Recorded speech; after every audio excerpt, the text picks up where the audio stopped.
Julien Gall. Après 7 heures de huis clos, députés et sénateurs se sont entendus. Parmi les compromis trouvés sur le nouveau budget de la sécurité sociale, une baisse des exonérations patronales revenant à demander un effort de 1,6 milliard d'euros aux entreprises, une indexation des retraites sur la moitié de l'inflation dès le 1er janvier 2025.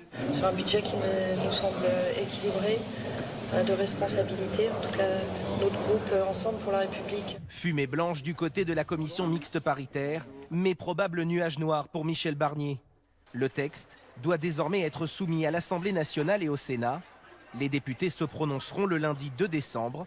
Le gouvernement devrait probablement actionner l'article 49.3 pour le faire adopter et s'exposer en retour à une motion de censure. Le gouvernement a créé les conditions de sa propre censure. Donc c'est eux qui prennent.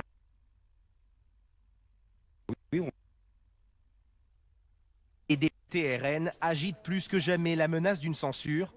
Ils se réuniront cet après-midi à 14h. Ambiance la nuit dernière à l'Assemblée nationale après des débats très tendus autour d'une proposition de loi de la France insoumise. Julien Gall. Vive tension à l'Assemblée nationale.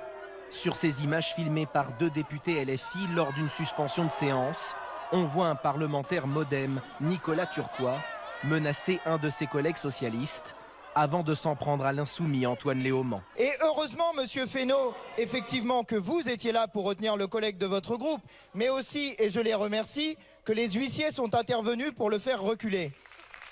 Parce que sinon, je ne suis pas sûr du fait qu'à la fin de la soirée, je ne me serais pas pris une baigne. Débat houleux et atmosphère tendue au moment d'étudier une proposition de loi de la France insoumise visant à abroger la réforme des retraites. Objectif, avancer l'âge de départ de 64 à 62 ans. Le texte n'a pas pu être voté en raison de centaines d'amendements déposés par la coalition gouvernementale afin de ralentir les travaux parlementaires. Une stratégie du désespoir qui continue de la part des macronistes qui sont véritablement défaits.